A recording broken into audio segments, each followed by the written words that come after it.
Comienza el DOCAT, la doctrina social de la Iglesia Católica para jóvenes, comentada por el obispo Monseñor José Ignacio Munilla.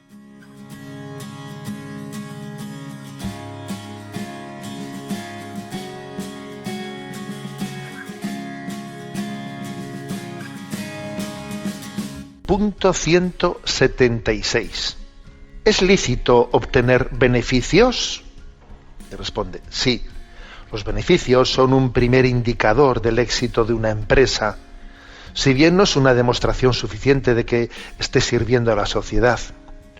Un manejo sostenible de la economía exige una justa aspiración a los beneficios que se armonice a la vez con la irrenunciable protección de la dignidad humana. Se comete una injusticia si los beneficios se obtienen a partir de la explotación, de la vulneración de la justicia social o de la violación de los derechos de los trabajadores. Bueno, la pregunta es, ¿es lícito los beneficios, ¿no? Y la pregunta obviamente la respuesta obviamente es positiva. Es positiva. De hecho, hay un punto del catecismo que es el punto 2404, que fijaros lo que dice, ¿no? La propiedad de un bien hace de su dueño un administrador de la providencia para hacerlo fructificar y comunicar sus beneficios a otros. Es un punto precioso del catecismo, en la que se habla de cuál es el sentido, ¿no? Frente, digamos, al sistema, a la concepción marxista, que niega la propiedad privada, y frente a la concepción liberal, ¿no? Entendido el término liberal en el sentido más, digamos, pleno histórico filosófico del término, ¿no? En el que el hombre se pretende presentar como desvinculado de su vocación social, ¿no? En la que viene a decir que, bueno, yo tengo mi derecho a buscar la riqueza al margen del proyecto común, frente a esas dos grandes, ¿no? Deformaciones, ¿no? Pues aquí afirma el catecismo: la propiedad de un bien hace de su dueño un administrador de la providencia para hacerlo fructificar y comunicar sus beneficios a otros. Entonces los beneficios sí tienen pleno sentido dentro de la concepción cristiana. Lo malo es cuando los beneficios se buscan como un fin desligado del conjunto, del bien integral del hombre, del bien integral de la sociedad, del bien de la vocación al bien común. Lo malo es desligar los beneficios, ¿no? Pues, por ejemplo, se me ocurre algún ejemplo, digamos, práctico, ¿no? El ejemplo de, la chapuza. La chapuza, el que alguien pues está haciendo cualquier gremio, ¿no? Cualquier gremio que hace, para poder tener un beneficio más fácil, hace una chapuza, como se dice popularmente, ¿no? Tente mientras cobro, que es un dicho, un refrán español que es muy, muy gráfico. Tente en pie mientras cobro. O sea, he hecho una chapuza, la estoy cobrando, y en cuanto que desaparezco, eso es, bueno, para empezar, es poco inteligente, porque esa persona está buscando un beneficio a corto plazo que luego va a ir en contra de él, porque claro, es que va a coger una fama, o sea, no va a tener autoridad ninguna. Pero es muy gráfico eso, de tente en pie mientras cobro. Es que el refranero se las trae. Entonces, ¿qué es importante, ¿no? ¿Cuál suele ser, digamos, la tentación principal en lo referente a la búsqueda de los beneficios?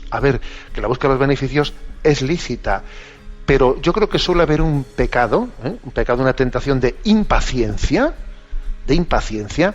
que es la que lleva a desligar los beneficios de un bien común, de un bien integral, que es un bien para ti mismo, que tú estás haciendo un trabajo que como lo hagas chapuceramente, eso a corto plazo vas a cobrar esa factura, ya, pero vas a ver como dentro de un par de meses te vas a arrepentir de eso, porque no va a haber quien te llame, porque has buscado un beneficio a corto plazo, o has conseguido que pues que a los trabajadores de tu empresa les has maltratado, no les has hecho partícipes de muchas cosas, y entonces no van a trabajar a gusto. Si no trabajan a gusto, al final el detrimento va a ser para todos, ¿no?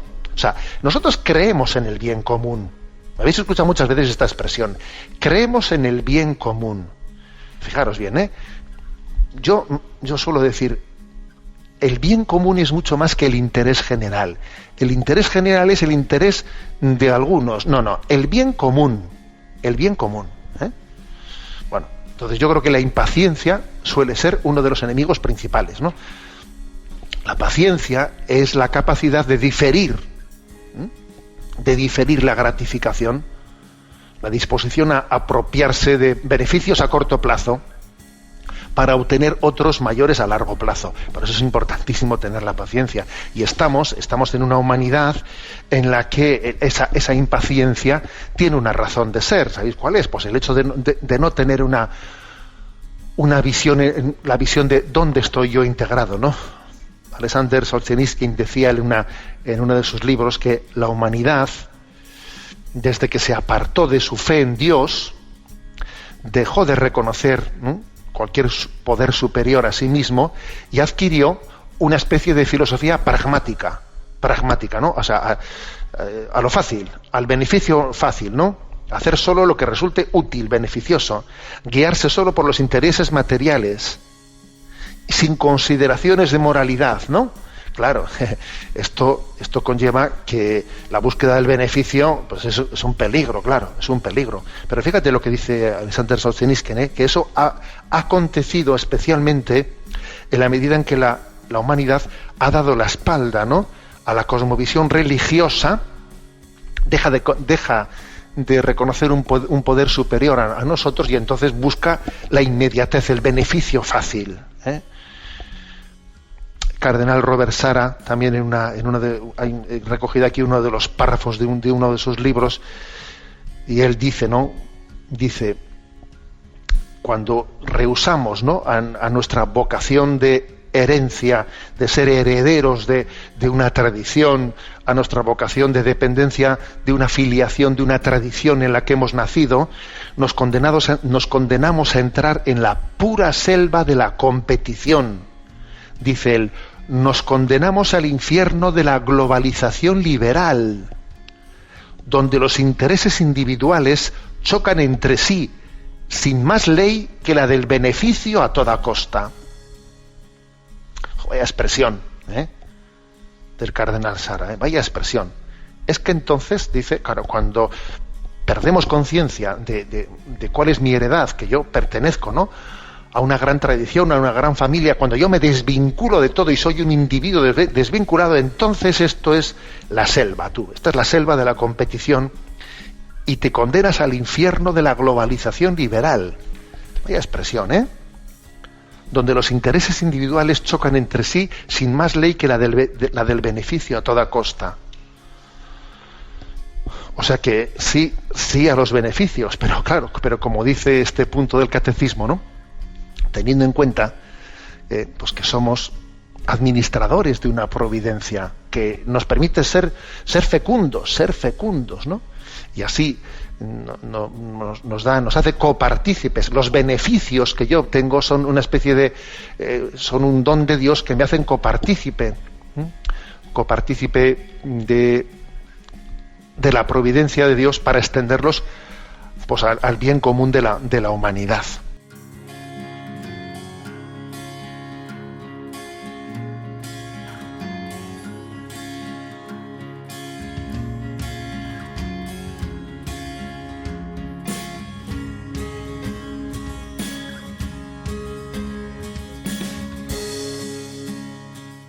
Has escuchado el DOCAT, la doctrina social de la Iglesia Católica para jóvenes, comentada por el obispo Monseñor José Ignacio Munilla.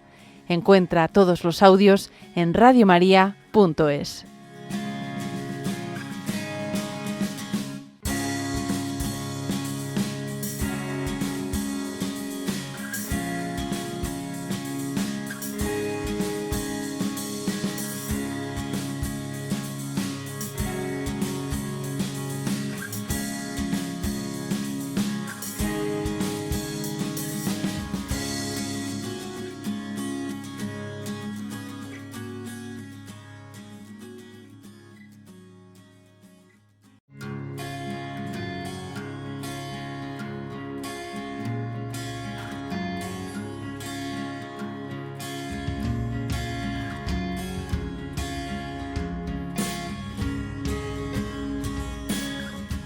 Comienza el DOCAT, la doctrina social de la Iglesia Católica para jóvenes, comentada por el obispo Monseñor José Ignacio Munilla.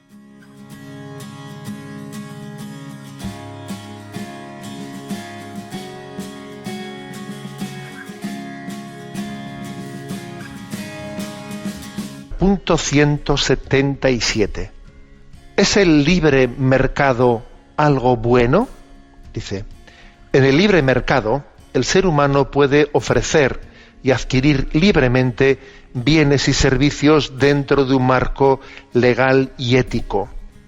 Los consumidores son los que al final deciden el precio y la cantidad de lo que se produce, a no ser que monopolios o cárteles destruyan la ley de la oferta y la demanda. El libre mercado ha demostrado por lo general que sabe iniciar y sostener el desarrollo económico a largo plazo y además sabe usar mejor los recursos que las economías de planificación. Pero la eficiencia no lo es todo. No pocas veces el libre mercado conlleva también que los poderosos exploten a los que materialmente son más débiles, por ejemplo, mediante la infrarremuneración salarial. En estos casos hay que ayudar a los más débiles y el Estado debe actuar con sus leyes y también deben hacerlo las organizaciones sociales, como por ejemplo los sindicatos. Solo es aceptable el mercado libre si al mismo tiempo se estructura como una economía social de mercado. Hay asimismo otros mercados que son inmorales, como por ejemplo el tráfico de drogas, el tráfico de seres humanos en todas sus formas, el comercio ilegal de armas, etcétera. Bueno, como veis, la pregunta es sobre cuál es la valoración ética del libre mercado, ¿no?, en la ley de la oferta y la demanda. Y la respuesta es positiva, o sea, la valoración que hace la doctrina social de la Iglesia al libre mercado es positiva, ¿eh?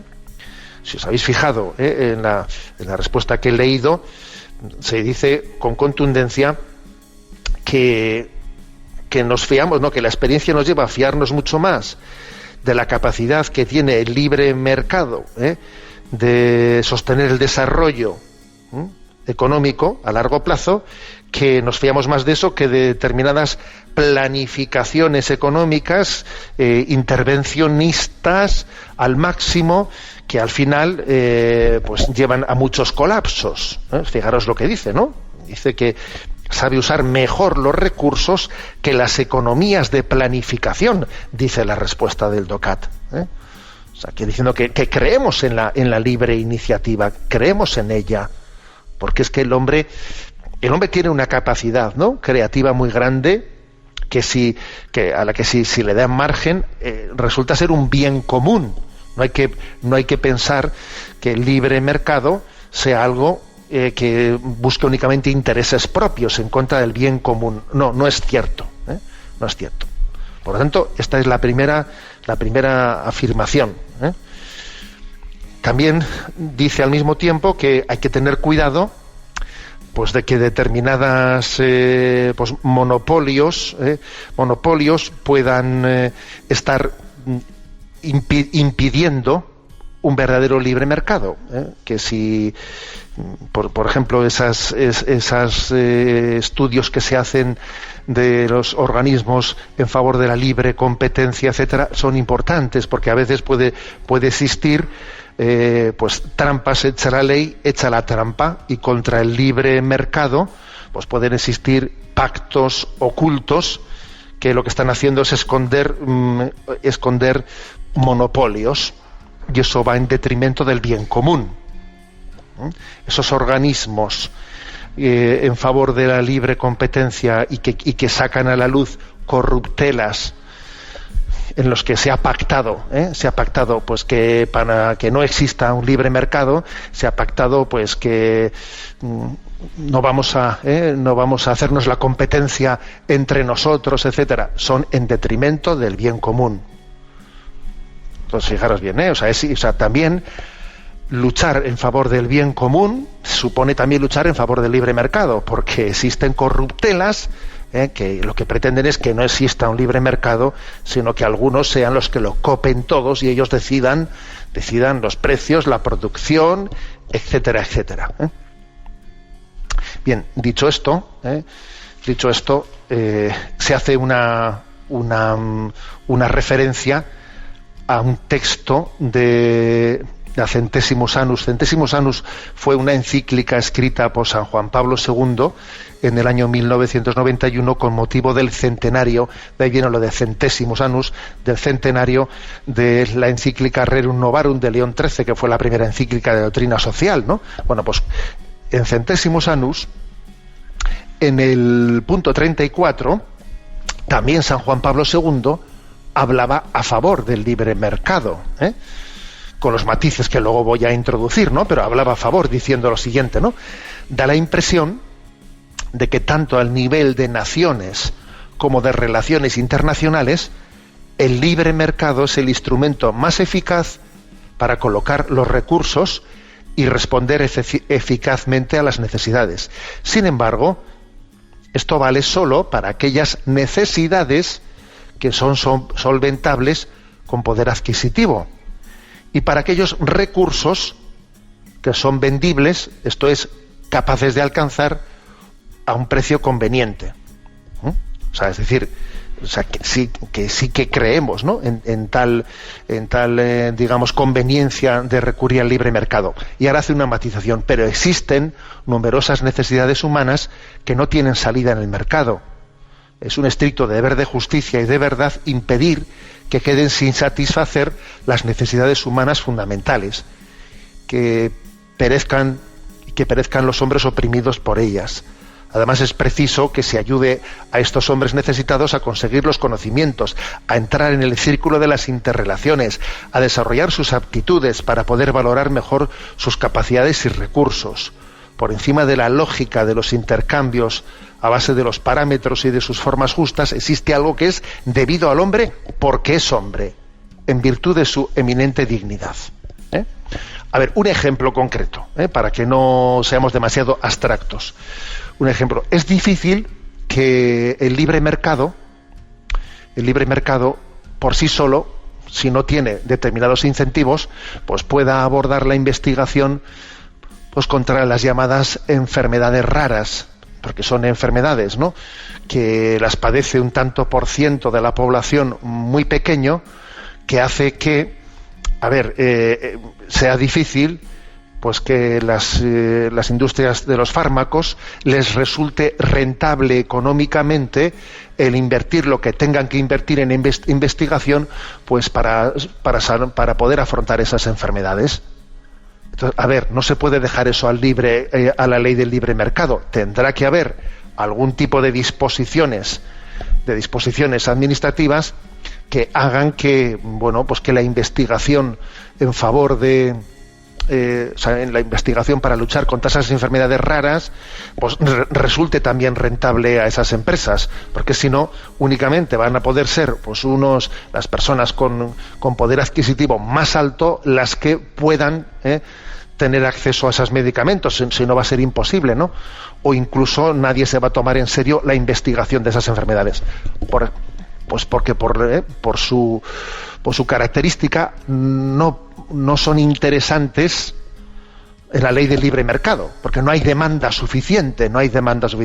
Pongo este ejemplo. Bueno, este ejemplo es uno, y como este puede haber muchos, a la hora de hacer referencia a que tiene que existir, lo que dice aquí, ¿no? Tiene que existir una regulación en una economía social desde unos valores éticos que, pues que nos permitan entender que sí creemos, ¿no?, en el libre mercado, pero que el libre mercado no puede resolverlo todo. No, tiene que haber una conciencia ética por encima de ese libre mercado. Termina este punto con un matiz diciendo: ojo con falsos libres mercados, porque, por ejemplo, ¿no?, pues hay otro debate que seguro que ya habéis escuchado. Si no sería mejor, aquí habla explícitamente del comercio, del tráfico de drogas, ¿no? Y existen pues estas concepciones, digamos, máximamente liberales, que dicen sería mucho mejor pues no perseguir el tráfico de drogas, porque si se persigue el tráfico de drogas, lo que se hace es pues generar delincuencia. Sería mejor regular, o sea, es decir, permitir dar libertad al tráfico de drogas, y así de esa manera pues puede ser regularizado, así de esa manera puede ser también acompañado por la represión. No es inteligente, es mejor no reprimir y acompañar. Existen también, digamos, estas concepciones, yo creo que son buenistas ingenuas, en las que parece que se invoca la bondad de la libertad de mercado, diciendo las cosas, no se puede poner puertas al campo. Si la gente vende su cuerpo en la prostitución, lo mejor es regularlo económicamente. No se puede poner puertas al campo. Si la gente consume drogas, es mucho mejor integrarlo en la economía de mercado y no tal. A ver, como habéis podido observar, aquí este punto del DOCAT hace, ¿no?, a la hora de hablar de libre mercado, apostilla en la última frase contra esta concepción liberal. ¿Por qué? Pues porque entendemos que al margen, ¿no?, del llamado libre mercado tiene que haber una conciencia ética. Y hay cosas que ni se compran ni se venden, que son la dignidad humana, que están fuera del mercado. Entonces, por ejemplo, la prostitución es algo que no puede estar incluido en el libre mercado. Eso ni se compra ni se vende. Eso es una concepción intervencionista represora. Diga usted lo que quiera, porque eso son palabras. Yo estoy hablando de personas, no de palabras. Las personas ni se compran ni se venden, ¿no? Están fuera del libre mercado. Entonces, bueno, creo que es un matiz importante.